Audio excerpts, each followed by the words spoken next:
अथ मन्त्रपाठः।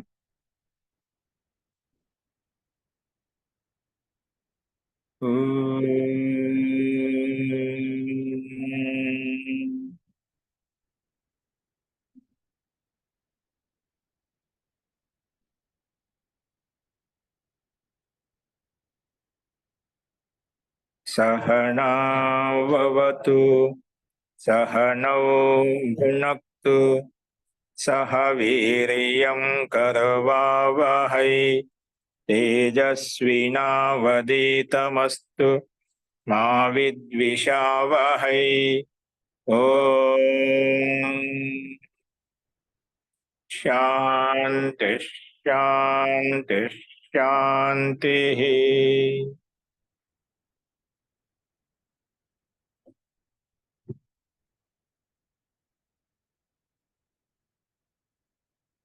సర్వేభ్యో నమః. అందరికీ నమస్కారం అండి. మనము ప్రౌఢ రచనానువాద కౌముదిలో 21వ అభ్యాసం చెప్పుకుంటున్నాము. అందులో తత్పురుష సమానాధికరణ కర్మధార సమాసం గురించి ప్రస్తావించుకుంటున్నాము. అందులో నిన్న విశేషణ పూర్వపద, విశేష్య పూర్వపద, ఉపమేయ పూర్వపద, ఉపమాన పూర్వపద ఇటువంటి సమాసం సమానాధికరణ తత్పురుష సమాసానికి ఉదాహరణ మనం చూశాము. ఇప్పుడు అందులోనే ఇంకొక బిందువు ఉంది, ఆ బిందు రాసుకోండి. ఉత్తర పదలోపి సమాస రాసుకోండి. ఉత్తర పదలోపి సమాస.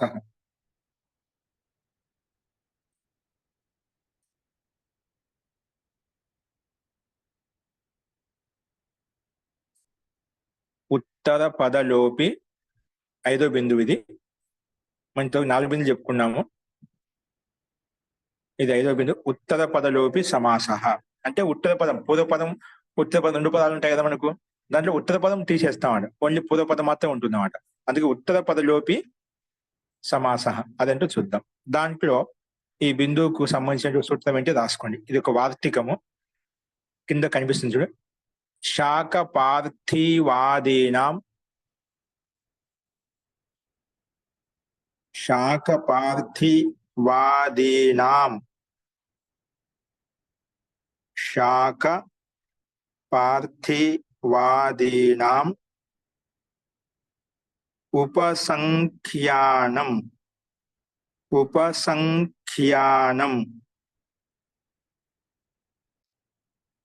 ఉత్తర పదలోపశ్చ. సిద్ధ్యతే అస్తి ఖలు. ఏంటండి? సిద్ధయే అస్తి ఖలు. సిద్ధయ్య ఉందా? శాక పార్థివాదీనాం సిద్ధయే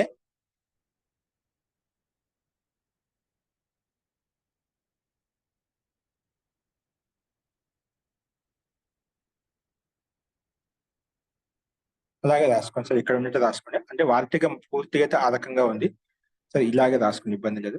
శాక పార్థివాదీనాం సిద్ధయే, సిద్ధయే ఉత్తర పద లోపశ్చ అలాగే వస్తుంది. అంటే శాక పార్థివాది గణంలో ఉండే శబ్దాన్ని సిద్ధింపజేసుకోవడంలో ఉత్తర పదం లోపిస్తుంది అనే భావం, అనే తాత్పర్యం. అస్తు. శాక పార్థివాదీనాం సిద్ధయే బ్రాకెట్ క్లోజ్ చేసుకోండి.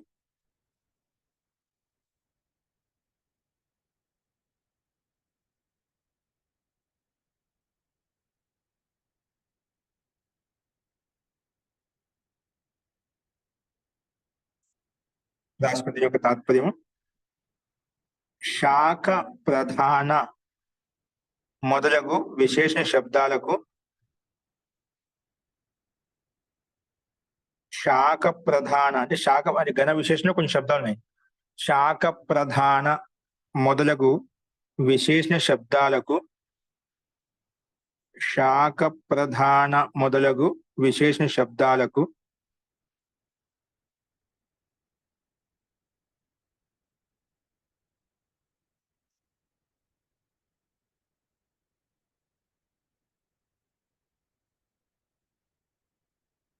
శాఖ ప్రధాన మొదలగు విశేషణ శబ్దాలకు పార్థివ మొదలగు పార్థివ మొదలగు పార్థివ మొదలగు సమానాధికరణ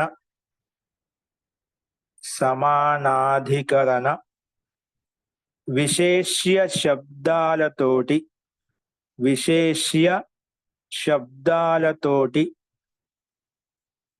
తత్పురుష సమాసం వస్తుంది. తత్పురుష సమాసం అవుతుంది. సమానాధికరణ విశేష్య శబ్దాలతోటి తత్పురుష సమాసం అవుతుంది. మరియు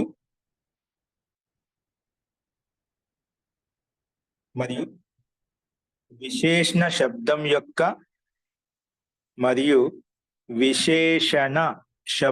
యొక్క ఉత్తర భాగం కూడా లోపిస్తుంది. మరియు విశేషణ శబ్దం యొక్క ఉత్తర భాగం, విశేషం యొక్క ఉత్తర భాగం చెప్పారు. విశేషణ శబ్దం యొక్క ఉత్తర భాగం లోపిస్తుంది. విశేషణ శబ్దం యొక్క ఉత్తర భాగం లోపిస్తుంది.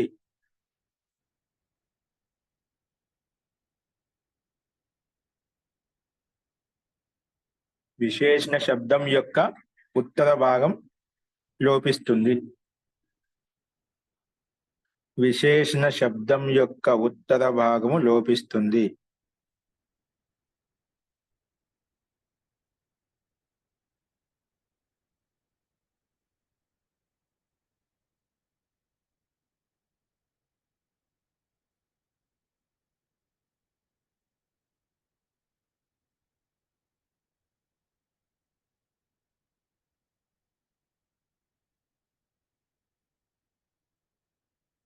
ఇప్పుడు దీని యొక్క ఉదాహరణ రాసుకోండి.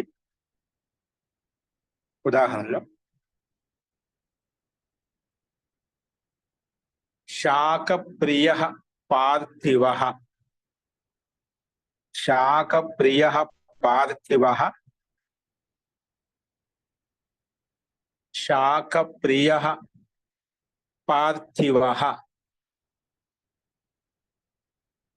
శాఖ is equal to శాఖ పార్థివ.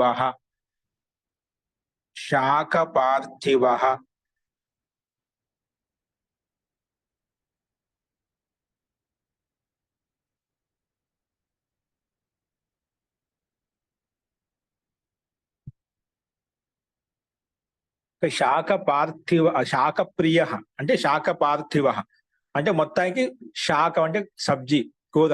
ఎవరికైతే ప్రధానంగా ఉంటుందో, అంటే కొందరు పప్పు ఇష్టపడుతుందో, కొంచెం కూర ఇష్టపడుతుంటారు, ఒక్కొక్కరికి ఒక రకమైన పదార్థం మీద ఇష్టం ఉంటుందంట. అంటే దేన్నైతే ఏ పదార్థం ఎక్కువగా ఇష్టపడుతున్నాడు, ఇక శాకాన్ని ఎక్కువ ఇష్టపడుతున్నాడు, శాకానికి ప్రాధాన్యత ఇచ్చామంట. అందుకే శాఖ పార్థివ బాలక, శాఖ పార్థివ రాజా, శాఖ పార్థివ ఏదైనా రాసుకోవచ్చు పేరు మన ఇష్టం. రాసుకునే కదా, శాఖ ప్రియ పార్థివ, ప్రియహాన్య ప్రధానహాన్య ఒకటే అనమాట. శాఖ ప్రియమైనటువంటి పార్థివ అంటే భోజనంలో శాఖం ప్రియంగా ఉంటుందన్నమాట. ఎవరికైతే భోజనంలో శాఖమే సబ్జీ అనేది ఎక్కువగా ప్రియంగా ఉంటుందో, ఇష్టంగా ఉంటుందో ఆ వ్యక్తిని శాఖ ప్రియ అంటాం. సారీ, శాఖ పార్థివ అంటామంట. ఇక్కడ చూడండి, ఇక్కడ మనకు ఈ వాక్యం ఇక్కడ పనిచేసింది. శాఖ ప్రియ అనేది పూర్వపదము, పార్థివ అనేది ఉత్తర పదము. శాఖ ప్రియ అనేది విశేషణ శబ్దం అంట, పార్థివ అని విశేష శబ్దం. ఇక్కడ విశేషణం అనేది ఏంటి? శాఖ ప్రియ. ఈ శాఖ ప్రియను రెండు భాగాలు చేసుకుంటే ఏమిటి? ఇది మొత్తం శాఖ ప్రియ విశేషణము, పార్థివ విశేష్యము. ఈ పూర్వపదం విశేషణంలో ఉత్తర భాగం లోపిస్తుంది అని చెప్పుకున్నదా? మరియు ఉత్తర పదం విశేషణంలో విశేషణ శబ్దం యొక్క ఉత్తర భాగం లోపిస్తుంది. ఇక శాఖ ప్రియ అని మొత్తం విశేషణం. ఆ విశేషణంలో కూడా మనం విభాగం చేసుకుంటే శాఖ అనేది పూర్వపదం, ప్రియ ఉత్తర పదం. ఆ పూర్వపదంలో ఉన్నటువంటి పూర్వపదాన్ని రెండు పదాలు చేసుకున్నప్పుడు దాని ఉత్తర పదం ఏమవుతుంది? ప్రియ శబ్దం అవుతుంది. ఆ ఉత్తర పదం లోపిస్తుంది అన్న, ప్రియ శబ్దం లోపిస్తుంది. అందుకే మనం శాఖ పార్థివ అలా కలిపేసుకుంటామంట. అంటే మధ్యలో ఉన్నటువంటి ప్రియ శబ్దం లోపించింది ఇక్కడ. అంటే పూర్వపదానికి, అంటే పూర్వపదం అంటే విశేషణ శబ్దం. ఆ విశేషణ శబ్దంలో ఉండేటువంటి ఉత్తర పదం అయితే ఉందో అది లోపించింది అన్నమాట. అందుకే శాఖ పార్థివ అలా వచ్చేసింది. నెక్స్ట్ చూడండి.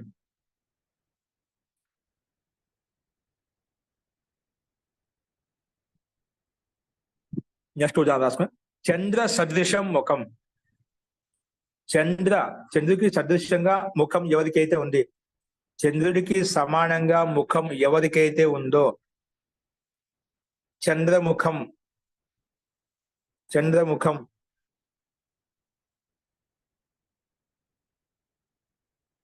చంద్రముఖం అస్తి అస్య బాలకస్య. ఈ బాలకుని యొక్క ముఖం చంద్రముఖం లాగా ఉంది అలా చెప్తూ ఉంటారు అనమాట. ఇక్కడ చంద్రముఖం, చంద్ర సదృశం ముఖం, చంద్రముఖం, చంద్ర సదృశం ముఖం, చంద్రముఖం.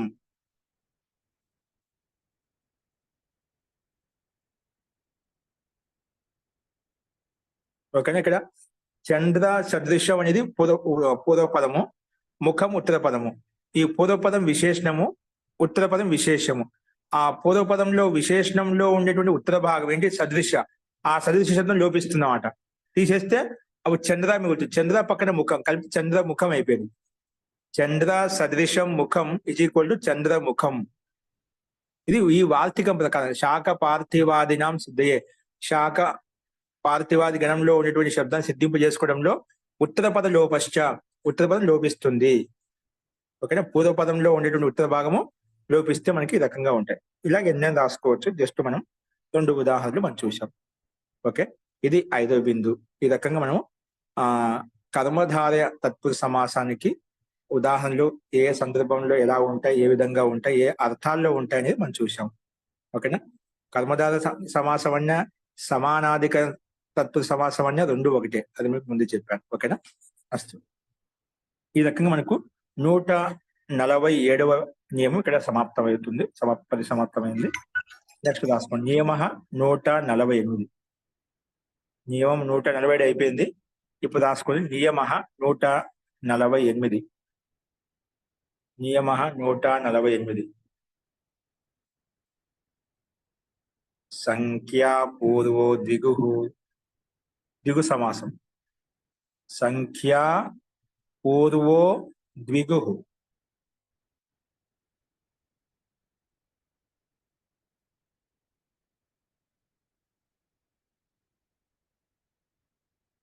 ఏ సమాసంలో అయితే పూర్వంలో సంఖ్యావాచక శబ్దం ఉంటే 1, 2, 3, 4, 5, 6 ఏవైనా కావచ్చు. సంఖ్యాపూర్వంలో ద్విగు సమాసం అయిపోతుంది. ఏ శబ్దానికి అయితే, ఏ సమస్త పదానికి అయితే పూర్వంలో సంఖ్యావాచక శబ్దం ఉంటే అయిపోయా, అది సంఖ్యా పూర్వో ద్విగు సమాసం అయిపోతుందండి. సంఖ్య పూర్వంలో ఉంటే ద్విగు సమాసం అయిపోతుందండి, సందేహం లేదు. సంఖ్య ఎక్కడ కనిపించినా పూర్వంలో, అంటే పూర్వపదం ఉత్తర పదం అంటాం కదా, పూర్వపదంలో సంఖ్య ఉంటే 5, 10 ఏదైనా కావచ్చు, ఉంటే ఖచ్చితంగా అది ద్విగు సమాసం అవుతుంది. ఓకే. రాసుకోండి. సంఖ్యా పూర్వ ద్విగు. దీని యొక్క అభిప్రాయం రాసుకోండి.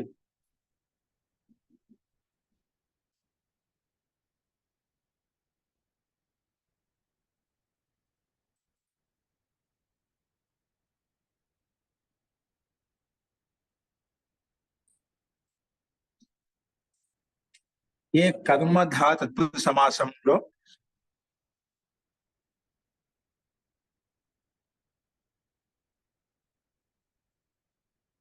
ఏ కర్మధారయ తత్పురుష సమాసంలో ఏ కర్మధారయ తత్పురుష సమాసంలో ఏ కర్మధారయ తత్పురుష సమాసంలో ఏ కర్మధార సమాసంలో అలా రాసుకుంటే ఎట్లంటే ఏ కర్మధార సమాసంలో, కర్మధార సమాసం తత్పురుష సమాసం. ఏ కర్మధార తత్పురుష సమాసంలో పూర్వంలో సంఖ్యావాచి శబ్దం ఉండి, పూర్వంలో సంఖ్యావాచి శబ్దం ఉండి పూర్వంలో అంటే పూర్వపదంలో సంఖ్యావాచక శబ్దం ఉండి, పూర్వపదంలో సంఖ్యావాచక శబ్దం ఉండి మరియు మరియు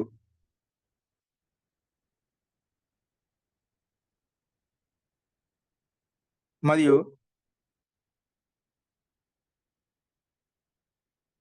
తద్దితార్థ సమాహార అర్థంలో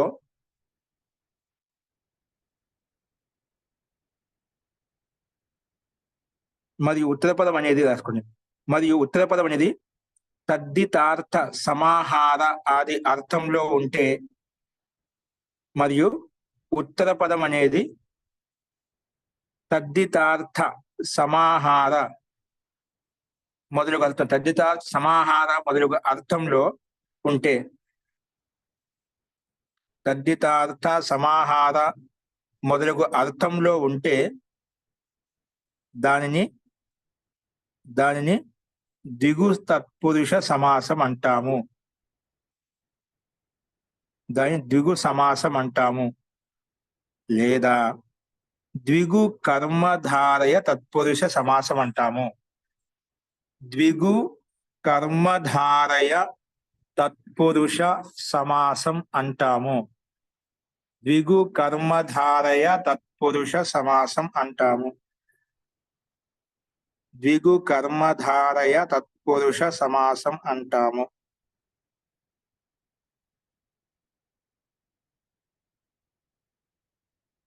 ద్విగు కర్మధారయ తత్పురుష సమాసం అంటాము.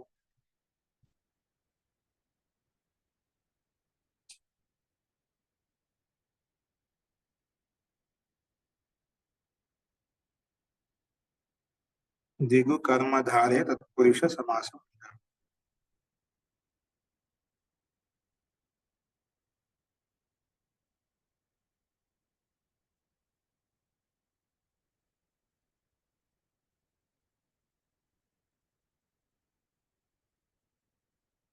ఇంకా సింపుల్ చెప్పంటే, ఏ తత్పురుష సమాసంలో ఏ సమాసంలో అయితే సంఖ్య పూర్వంలో ఉంటే ద్విగు సమాసం అంటాం. ఏ సమాసంలో అయితే సంఖ్య పూర్వపదంలో ఉంటే దాన్ని ద్విగు సమాసం అంటాము. అలా రాసుకో సింపుల్ గా. ఏ సమాసంలో అయితే సంఖ్య పూర్వపదంలో ఉంటే దాన్ని ద్విగు సమాసం అంటాము. ఉత్తరపదం ఏదో ఒకటి ఉంటుంది, దానికి సందేహం లేదు. అస్తు.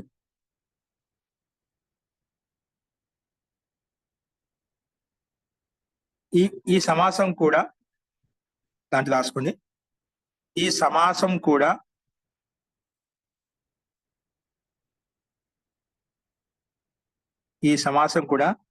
విశేషణ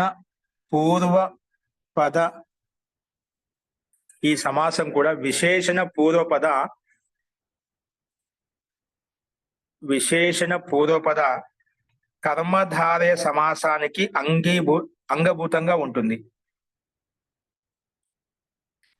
ఈ సమాసం ద్విగు సమాసం. ఈ సమాసం కూడా అంటే ఈ ద్విగు సమాసం కూడా విశేషణ పూర్వపద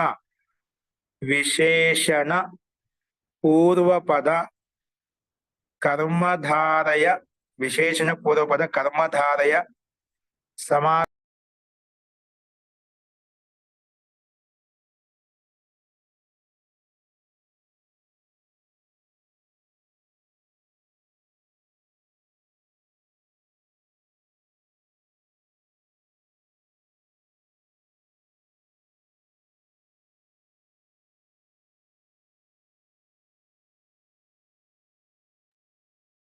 వినిపించటం లేదే. నాస్ట్రాలజీ మహోదయ. అమ్మా సార్ మ్యూట్ లో ఉన్నారు గురువు గారు. సరే సరే, గురువు గారు మ్యూట్ లో ఉన్నారండి.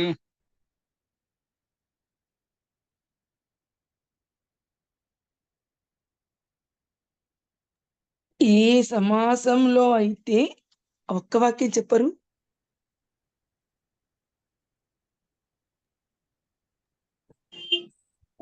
ఏ సమాసములో అయితే సంఖ్య పూర్వపదంలో ఉంటుందో దానిని ద్విగు సమాసం అంటాము.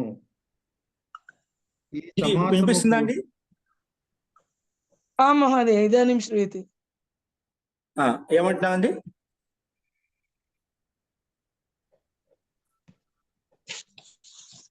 ఇప్పుడు మీరు చెప్పారు కదా సార్, ఆ, ఏ సమాసములో అయితే సంఖ్య పూర్వపదములో ఉంటే దానిని ద్విగు సమాసం అంటాము. ఈ సమాసము కూడా విశేషణ పూర్వపద కర్మధారయ సమాసమునకు తర్వాత ఏంటి సార్?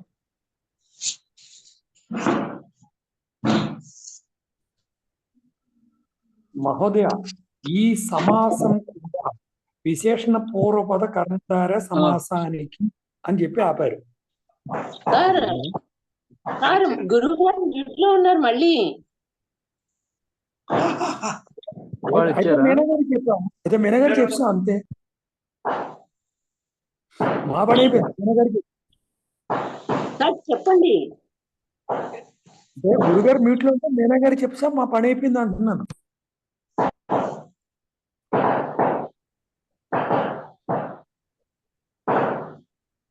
దీపావళి ఎక్కడో దీపావళి చేసుకుంటున్నారు. ఇవాళ ఆ, రాముడి ప్రతిష్ట కదండి. ప్రతిష్ట అవును.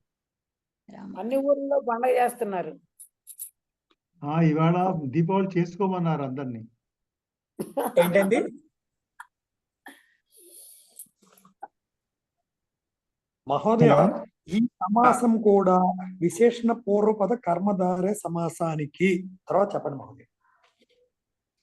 ఈ సమాసం కూడా విశేషణ పూర్వపద కర్మధార సమాసానికి అంగభూతంగా ఉంటుంది. అంగభూతంగా వస్తుంది. అంగభూతంగా వస్తుంది.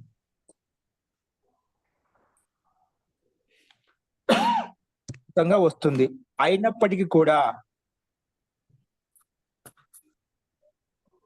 అయినప్పటికీ కూడా ద్విగు సమాసం పేరుతోనే పిలుస్తాము. అయినప్పటికీ కూడా ద్విగు సమాసము పేరుతోనే పిలుస్తాము. అయినప్పటికీ కూడా ద్విగు సమాస పేరుతోనే పిలుస్తాము. ఓకే, ఇది దీని యొక్క తాత్పర్యం. అంటే ఇది కూడా విశేషణ పూర్వపద కర్మధార సమాసం అంతర్గతంలో వచ్చేస్తున్నాం. ద్విగు సమాసం కూడా మరి దాని అంతర్గతంలోకి వస్తే విశేషణ పూర్వపద కర్మధార సమాసం వచ్చు కదా. మరి ద్విగు సమాసం ఎందుకు అంటున్నాం అంటే అందుకే దీనికి సంఖ్యాపదంలో విశేషంగా ఒక సంజ్ఞ పేరు పెట్టబడింది ద్విగు సమాసం అని చెప్పి. అది పాణిని యొక్క శైలి, పాణిని యొక్క రచన అనమాట. దాన్ని మనం వ్యతిరేకించడానికి కాదు. అంటే ద్విగు సమాసం అయినప్పటికీ కూడా ద్విగు సమాసం పిలుచు. సంఖ్యాపదంలో దాన్ని ద్విగేం పిలిచాలి అంటే ఒక సంఖ్య విశేషంగా ఉంటుంది కదా ఒక్కోసారి. అయినప్పటికీ కూడా దీన్ని ద్విగు సమాసాన్ని పిలుస్తుంది. ద్విగు అనే పేరే పెట్టుకుంటాము అని ఈ సూత్రం యొక్క అభిప్రాయం. ఓకేనా? ఇప్పుడు దీని యొక్క ఉదాహరణ రాసుకోండి. ఈ సమాసం ఎక్కువగా సమూహార్థంలో వస్తుంది. ఇది రాసుకోండి. ఈ సమాసము ఎక్కువగా సమాహారము. ఈ సమాసం అంటే ఏమిటి? ఈ సందర్భాన్ని బట్టి ఈ ద్విగు సమాసం. ఈ సమాసం అంటే ఈ ద్విగు సమాసం ఎక్కువగా సమాహార అర్థంలో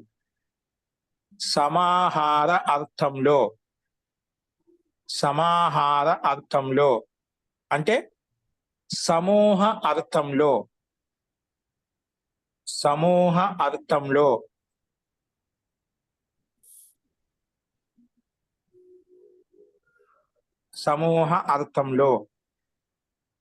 సమాహారం అంటే సమూహం అన్నమాట.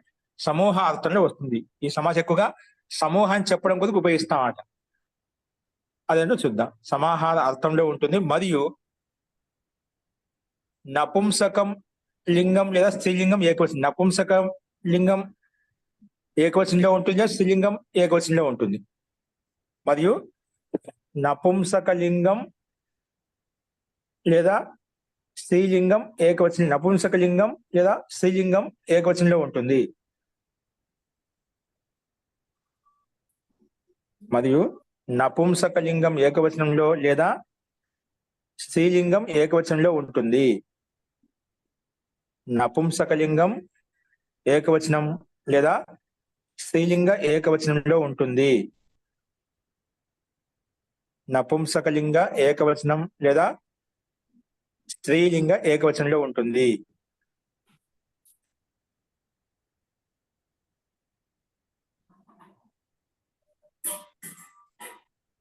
ఓకేనా? దీని యొక్క తాత్పర్యం వచ్చింది కదా.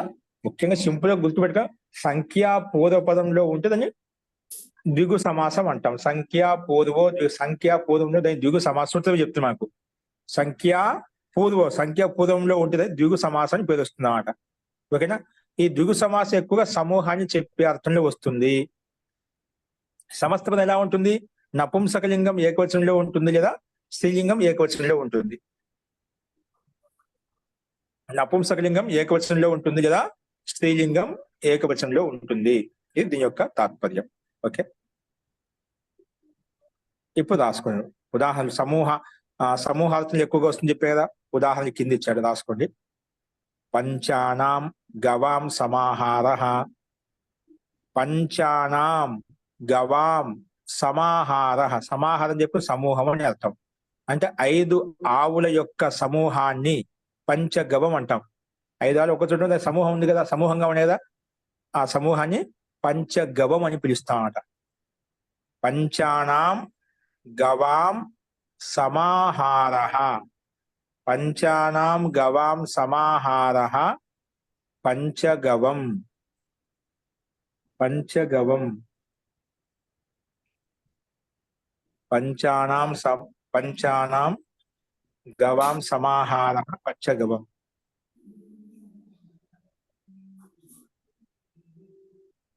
ఓకేనా? 5 ఆవక్షం పంచగవం అండి. నెక్స్ట్ అలాగే రాసుకోండి. నెక్స్ట్ ఉదాహరణ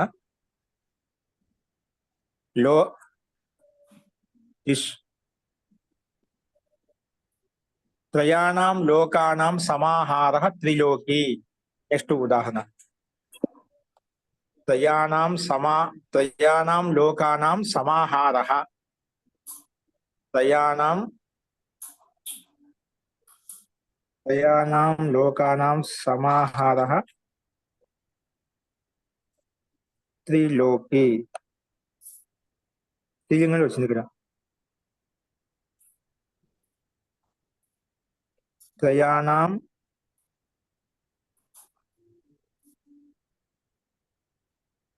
లోకానాం సమాహారః త్రిలోకి. ఓకే, నెక్స్ట్ త్రయాణం భువనానాం సమాహారః త్రిభువనం. నెక్స్ట్ ఉదాహరణ త్రయాణం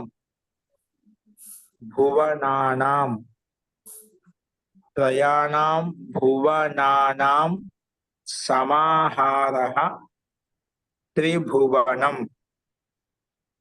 త్రయాణం భువనానాం సమాహారః త్రిభువనం.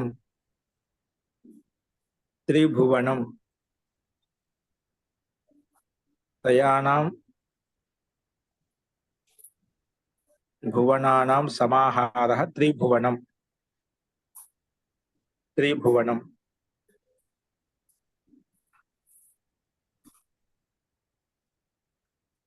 నెక్స్ట్ చతుర్నాం యుగానాం సమాహారః చతుర్యుగం. చతుర్నాం యుగానాం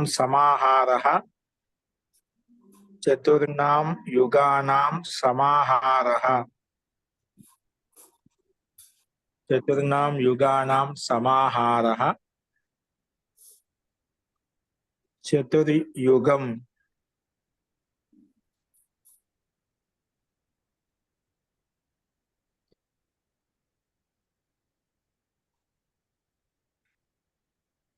చతుర్నాం యుగానాం సమూహం. 4 యుగాల యొక్క సమూహాన్ని చతుర్యుగం అంటాం.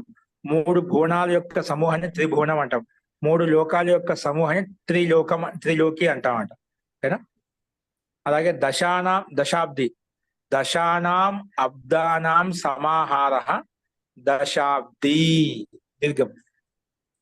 త్రిలోకి అక్కడ దీర్ఘము ఇక్కడ. అలాగే దశానాం అబ్దానాం సమాహారః దశాబ్ది దశాబ్ది దీర్ఘం 10 సంవత్సరం యొక్క సమూహాన్ని దశాబ్ది అంటాం. 100 సంవత్సరం యొక్క సమూహాన్ని శతాబ్ది అంటాం. నెక్స్ట్ ఇది దశానాం అబ్దానాం సమాహార దశాబ్ది. అలాగే నెక్స్ట్ ఉదాహరణ శతానాం అబ్దానాం సమాహార శతాబ్ది. ఒక చోట మనం విగ్రహవాక్యం చూసాం, మిగతా ఇవ్వలేదు అన్నమాట. అన్ని అలా అర్థం చేసుకోవాలి. శతానాం అబ్దానాం సమాహార శతాబ్ది. శతానాం అబ్దానాం సమాహార శతాబ్ది. శతానాం అబ్దానాం సమాహార శతాబ్ది.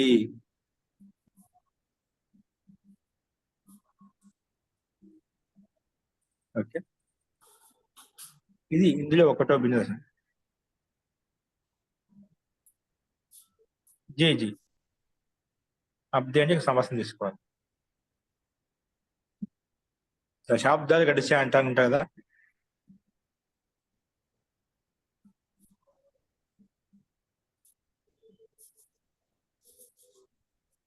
పది సంవత్సరముల సమాహారం అండి. దశాబ్దాలు అయిపోయాయి, సంవత్సరాలు అయిపోయాయి అంటాం దాన్ని దశాబ్ది అంటాం. 100 సంవత్సరాలు అయిపోయి శతాబ్ది అంటాం.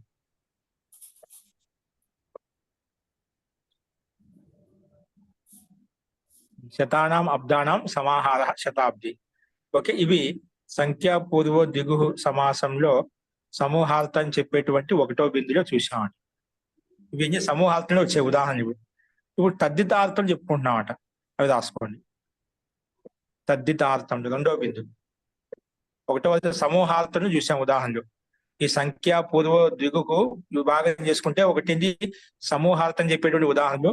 ఇప్పుడేమో తద్దిత యొక్క అర్థం, తదితస్య అర్థం తదిత అంటే తది ప్రత్యయం యొక్క అర్థం చెప్పేటి. తద్దితార్థం అంటే ఏంటి? తద్దిత ప్రత్యయం యొక్క అర్థాన్ని చెప్పేటువంటి ఉదాహరణలు ఉంటాయి, అవి చూద్దాం. తద్దితార్థంలో అంటే తద్దిత ప్రత్యయం యొక్క అర్థంలో రెండో బిందువు ఏంటి? మొదటి సమూహ అర్థంలో, ఇది తద్దితం యొక్క అర్థంలో. తద్దితం యొక్క అర్థంలో అంటే తద్దిత ప్రత్యయం యొక్క అర్థంలో అని అర్థం. తద్దిత ప్రత్యయం యొక్క అర్థంలో రాసుకుంది యొక్క తాత్పర్యం. షణ్ణాం మాతృణాం షణ్ణాం మాతృణాం షణ్ణాం మాతృణాం అపత్యం. షణ్ణాం మాతృణాం అపత్యం షాన్మాతురః. షాన్మాతురః అంటే 6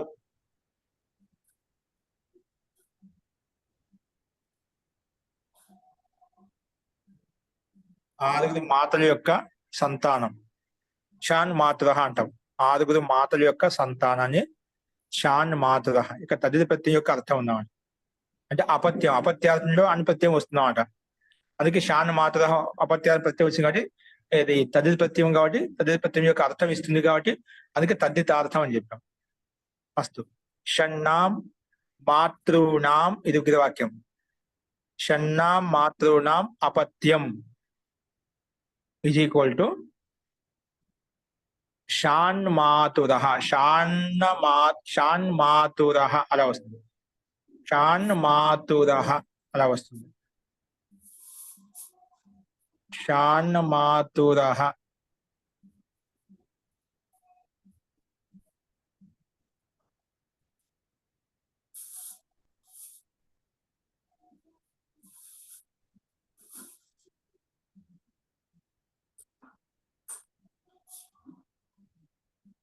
అంటే 6 మాతల యొక్క సంతానం అని అర్థం. నెక్స్ట్ పంచకపాలః. పంచానాం కపాలానాం సమాహారః. పంచ అట్లా అదే వస్తుంది. పంచకపాలః.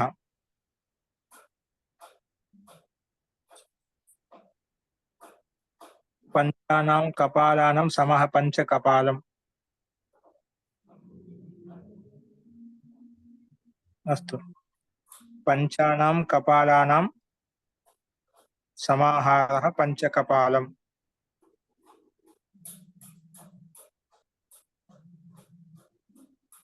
ఓకే, ఇది రెండో బిందు. తద్దిత ప్రత్యయం యొక్క అర్థాన్ని మనం చూసాం. మూడో బిందు రాసుకుని ఉత్తర పదంలో ఉత్తర పదంలో ఉత్తర పదంలో ఉత్తర పదంలో హెడ్డింగ్ పెట్టుకోండి. ఉత్తర పదంలో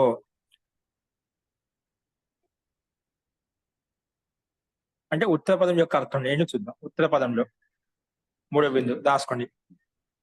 ఉదాహరణ పంచగావో ధనం యస్య స. పంచగావో ధనం 5 ఆవులు ఉన్నాయి ధన రూపంలో ఎవరికైతే, అంటే 5 ఆవులు అతని యొక్క ధనం అండి, 5 ఆవులు అతని సంపత్తి, ఈ ఇండ్లే అతని సంపత్తి, ఈ విద్యనే అతని సంపత్తి అంటుంటాం కదా. అలాగా 5 ఆవులు ఇతని సంపత్తి, ఇంకేముందని ఇతనికి ఏం లేదు అంటాం కదా. అలాగా పంచగావో ధనం యస్య స. పంచగావో ధనం యస్య స. 5 ఆవులు ధన రూపంలో ఉన్నాయి ఎవరికైతే, సహ అతడు పంచగవధన 5 ఆవులు సంపత్తి కలిగినటువంటి వ్యక్తి, రైతు ఏదైనా తీసుకోవచ్చు. పంచగవధన పంచగవం అయిపోయింది. పంచానాం గవానం సమాహారః పంచగవం.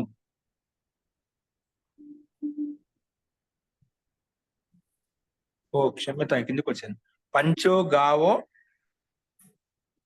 గావో ధనం యస్య స పంచగవధన. పంచగవధన చూడండి. పంచగవలో ఇక్కడ ఉత్తర పదం లోపించాలి మామూలుగా అయితే, కానీ శాఖ పార్థివాది గణం లేదు కాబట్టి ఇక్కడ లోపించలేదు. ఇప్పుడు పంచగవ ఒక పూర్వ పదం, ధన ఉత్తర పదం.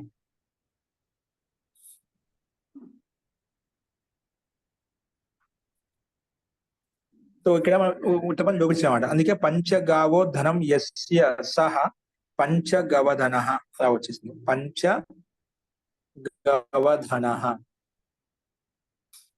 పంచగవధన. ఓకేనా? ఈ రకంగా మనం సంఖ్యాపూర్వ ద్విగు, సంఖ్యాపూర్వంలో ఉంటే దాన్ని ద్విగు సమాసం అని చెప్పాం. ఆ ద్విగు సమాసానికి 3 అర్థాలు ఉన్నాయి. సమూహార్థంలో ఒకటి, తద్దితార్థంలో ఒకటి, ఉత్తర పదంలో ఒకటి, అలా 3 అర్థాలు చెప్పుకున్నాడు. ఓకేనా? ఉత్తర పదం ఎందుకంటే ఉత్తర పదానికి పంచగావో ధనం యస్య అంటే 5 ఆవులే ధన రూపంలో ఉన్నాయి ఎవరికైతే, ధనం ముఖ్యం. ఇక్కడ ఉత్తర పదం ముఖ్యం అట, పూర్వపదం కాదు. ధనము ముఖ్యం అట. అంటే ధన రూపంలో ఉన్నాయి ఆవులు సంపత్తి రూపంలో ఉన్నాయి, ఐశ్వర్య రూపంలో ఉన్నాయి. అందుకే ఉత్తర పదంలో అంటే ఉత్తర పదం యొక్క అర్థానికి ప్రాధాన్యత ఉండి తీసుకొని చెప్తామన్నమాట. అందుకే పంచగవధన అని చెప్పి ఆ వ్యక్తి విశేషాన్ని పిలుచుకుంటాం, ఆ రైతు విశేషాన్ని పిలుచుకుంటాం అన్నమాట. ఇవి ఈ రకంగా తత్పురుష సమానాధికరణ కర్మధార సమాసానికి కావాల్సిన ఉదాహరణలు, దానికి అంతర్గతలు ఏవైతే వస్తే వాటికి సంబంధించిన ఉదాహరణలు మనం చూసాం. సంఖ్యా పూర్వ ద్విగు సమానాధికరణ కర్మధార సమాసం. జీ చెప్పండి. ఇప్పుడు పంచానాం కపాలాం సమాహారః అంటే ఏంటిది యాక్చువల్ గా సార్? కపాలాలు అంటే ఏంటి? పెంకులు. ఇప్పుడు మనం కుండ పగిలిపోయినప్పుడు కపాలాలు ఉంటాయి కదా, ఓకే. అవన్నీ పంచ అంటే 5 కపాలాలలో పెట్టినటువంటి, లేదా మన మస్తిష్కంలో కపాలు కూడా తీసుకోవచ్చు. వక్త యొక్క వివక్షను బట్టి ఉంటుందన్నమాట. ఓకేనా? సరే సరే సార్. పగిలిపోయినటువంటి పగిలిన ఏదైతే ముక్కలు ఉంటాయో పెంకుల్లాగా ఉంటాయో అవి ఒక గుండ్రంగా ఉన్నటువంటి వస్తువు. ఇప్పుడు కుండ తీసుకున్నట్లయితే పైన ముక్కలు ఎలా ఉంటాయి? కపాలాగా ఉంటాయి. దాంట్లో చిన్నగా అయినా మనం ఉడికించవచ్చు, దాన్ని ఉపయోగించుకోవచ్చు చిన్న చిన్న దాంట్లో. ఓకేనా? దాన్ని పంచ కపాల 5 కపాలాలు అంటామన్నమాట. పంచకపాలానాం పంచకపాలేషు పంచపురోడాసు ప్రోక్తం. పంచకపాలేషు అంటే 5 కపాల్లో చేసే ఓదనం, చెరువు, ఇవి తీసుకుంటామంట. అంటే అది మొత్తం కపాల్లో ఉత్పన్నమై కపాల్లో తయారు చేసినటువంటి నిర్మించినటువంటి పదార్థ విశేషాన్ని పంచకపాలం అని చెప్పి మనం ఆ పురోడాశని, ఆ సామాగ్రిని, ఆ పదార్థాన్ని మనం గ్రహించుకుంటామంట. మహోదయ పంచసు కపాలేషు సంస్కృతః పంచకపాలః. విగ్రహకళ చెప్పరా? సంస్కృత ఓ, సంస్కృత సంస్కరించబడే అర్థం వచ్చేదా? కథ తీసుకోవాలి. ఈ అంటే 5 సమూహాల యొక్క ఇక్కడ మనం చెప్పిన ప్రకారం ఏమొస్తుందంటే పంచానాం కపాల సమూహార్థం వస్తుంది. అంటే 5 సమూహముల యొక్క కపాలను పంచ కపాలం అంటాం. ఇక్కడ ఇప్పుడు మీరు చెప్పిన ప్రకారం పంచసు కపాలేసు సంస్కృత అంటే 5 కపాలంలో సంస్కరించబడిన పురోడాశాన్ని పంచ కపాలం అని కూడా అక్కడ అలాగే పిలుస్తామండి. విగ్రహవాక్యాన్ని బట్టి మనకు అర్థంలో సమస్త పదం యొక్క అర్థం తీసుకోవాలి. ఓకే, ఇది ఇలాగే రాసుకోండి. సమాహార రాయడానికి అవకాశం లేదు కదా మహోదయ, అక్కడ స్త్రీలింగం అవ్వలేదు, నపుంసకలింగం అవ్వలేదు, పుల్లింగం అయింది కదా. సో సమాహార అంటే ఆ రెండే అవ్వాలి, ఏదైనా నపుంసకలింగం ఉండాలి, స్త్రీలింగంలో ఉండాలి. కాబట్టి ఇక్కడ మనకు సంస్కృత అనేది కరెక్ట్. పుల్లింగ శబ్దం కాబట్టి కరెక్ట్ ఇదే తీసుకోవాలి. పంచసు కపాలేషు సంస్కృత పంచ కపాల. ఓకేనా?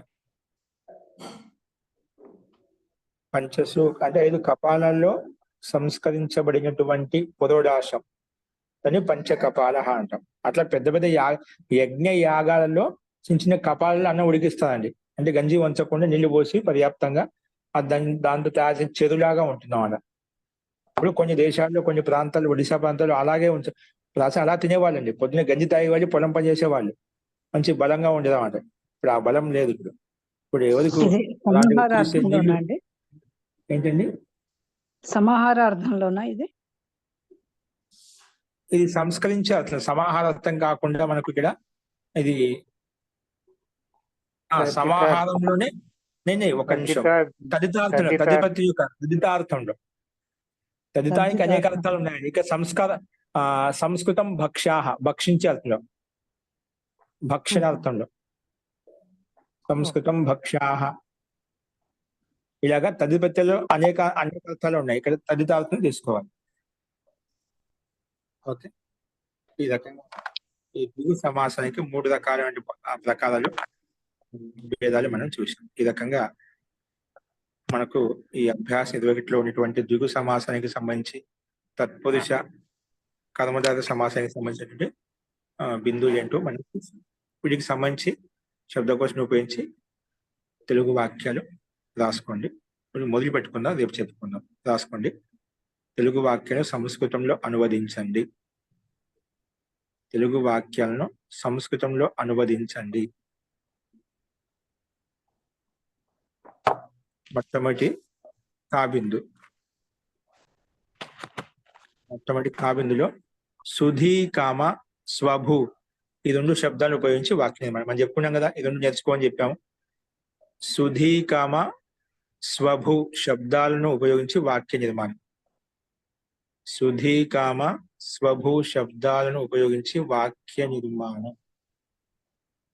సుధీ కామ స్వభూ శబ్దాలను ఉపయోగించి వాక్య నిర్మాణం.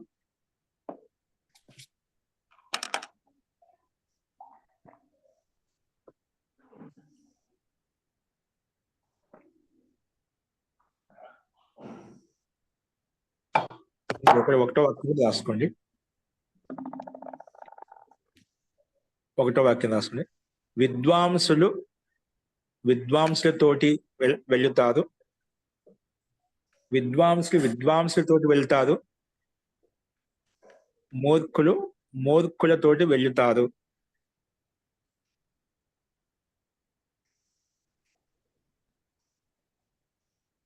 విద్వాంసులతోటి మూర్ఖులతోటి ఉంటారు లేదా వెళ్తారు. మూర్ఖులతోటి వెళ్తారు. విద్వాంసులతోటి వెళ్తారు. మూర్ఖులతోటి వెళ్తారు. అందులోనే దృష్టి పెట్టి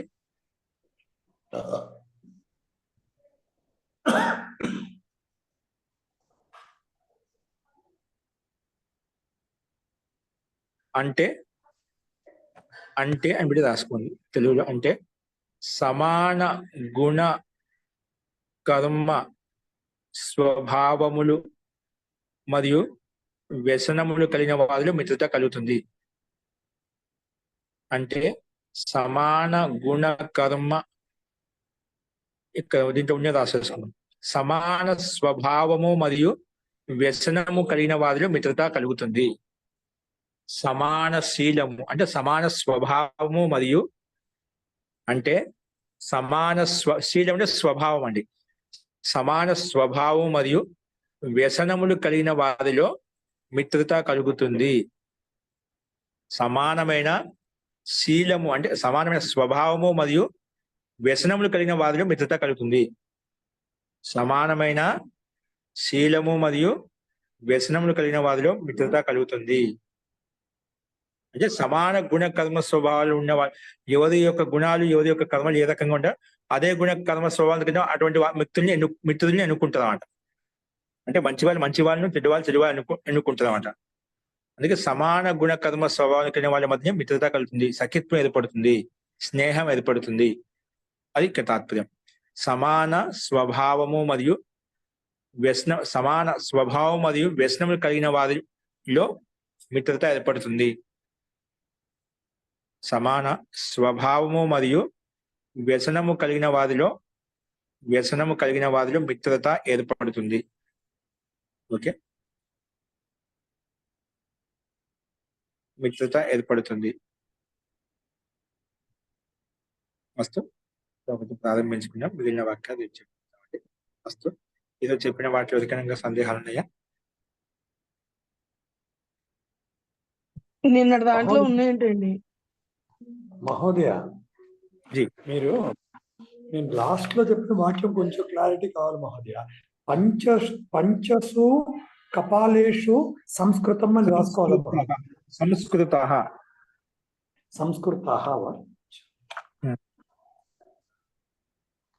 పంచసు కపాలేషు సంస్కృత పంచకపాల. సంస్కృతం సంస్కరించబడింది. వస్తువు అయితే సంస్కృతం అంటాం, పదార్థం అంటే పుల్లింగం అంటే సంస్కృత అంటాం. ఏదైనా కాదు, ఆ పదార్థాన్ని బట్టి రాబోయే విశేషాన్ని బట్టి మనం సంస్కృత అనేది తీసుకోవాలి. అస్తు మహోదయ. ఇక్కడ పురోడాశ పంచసు కపాలేషు సంస్కృత పురోడాశ. మహోదయ నిన్న చెప్పిన దాంట్లో ఉపమాన పూర్వపద కర్మధారే సమాసం చెప్పిన దాంట్లో మూడో బిందువు కొద్దిగా చెప్తారా సార్? ఏ తత్పురుష సమాసంలో పూర్వపదం తర్వాత రాసుకోలేదు నేను. ఏ తత్పురుష సమాసంలో పూర్వపదం విశేషణమా ఇది చెప్పారు. మూడో బిందువు అండి. మూడో బిందువు అంటే ఉపమానోత్తర పద కర్మధారే సమాసం ఉపమితం వ్యాఘ్రాదిభి అనేది ఉంది. ఏ తత్పురుష సమాసంలో పూర్వపదం విశేషణమా విశేషం చెప్పారు, నేను రాసుకో.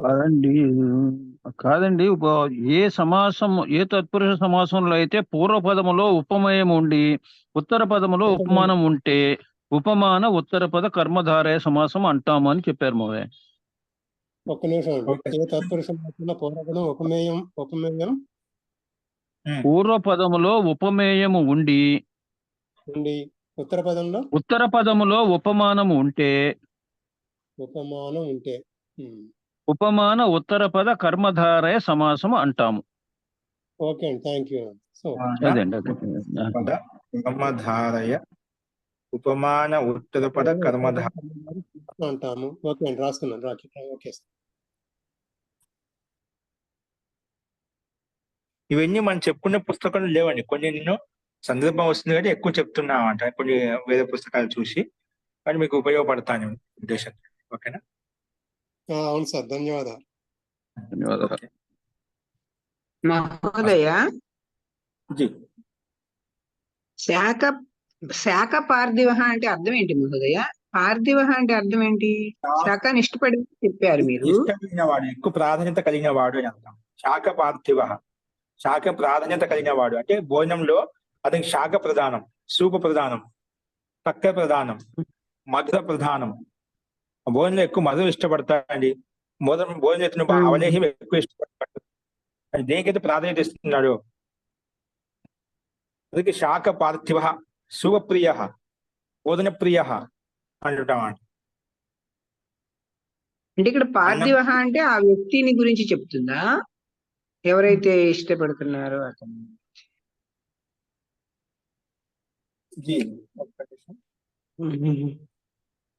సరే. శాఖ పార్థివ అని చెప్పాను కదా మీకు.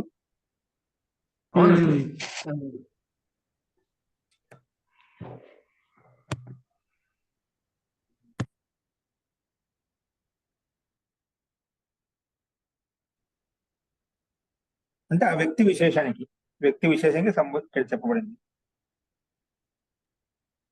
సరే మాకు అవునా?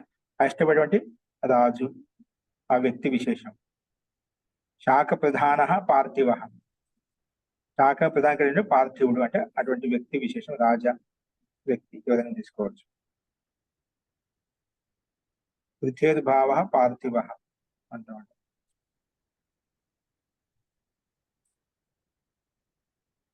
అస్తు శాంతి పాఠ.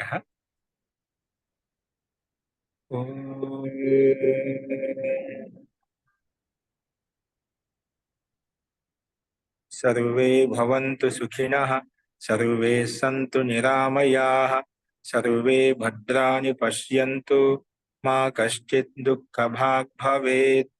ఓం శాంతి శాంతి శాంతి.